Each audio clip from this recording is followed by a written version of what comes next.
বিসমিল্লাহির রহমানির রহিম। আবার সেই ভাইরাল ডিম রেসিপিটা আমি তৈরি করছি, সেটাই আপনাদের সাথে আজকে শেয়ার করব। প্রথমেই আমি এখানে কিছু সিদ্ধ ডিম নিয়ে নিয়েছি। এখন ডিমগুলোকে ভালোভাবে একটু ছিলে নিচ্ছি। তো ডিমগুলো ছিলে নেওয়া শেষ, একটা সাইডে রেখে দিচ্ছি। এখন একটা বাটিতে আমি নিয়ে নিয়েছি শসা কুচি, পেঁয়াজ কুচি, ধনেপাতা কুচি, আমের আচার, বিট লবণ, চিলি ফ্লেক্স, গোলমরিচের গুঁড়া, সস এবং সুইট চিলি সস। এখন সবগুলো উপকরণ আমি ভালোভাবে একটু মাখিয়ে নিচ্ছি। মাখিয়ে নেওয়া শেষ হলে দিয়ে দিচ্ছি একটু কাসন্ত।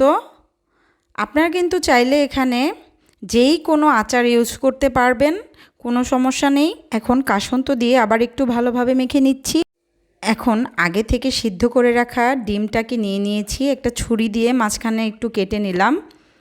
আগে থেকে যে মশলাটা বানিয়ে রেখেছিলাম সেই মশলাটা ডিমের মধ্যে দিয়ে দিচ্ছি।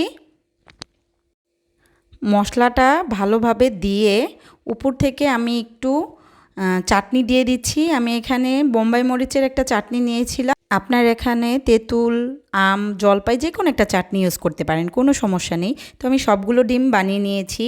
এই রেসিপিটা আমি অনেকবার ট্রাই করেছি। এবার যে ট্রাই করলাম এটা একটু ইউনিক স্টাইলে করেছি, আর খেতেও বেশ মজা ছিল। আমি একাই 3টা খেয়ে ফেলেছি। তো আপনারা অবশ্যই বাসায় ট্রাই করবেন।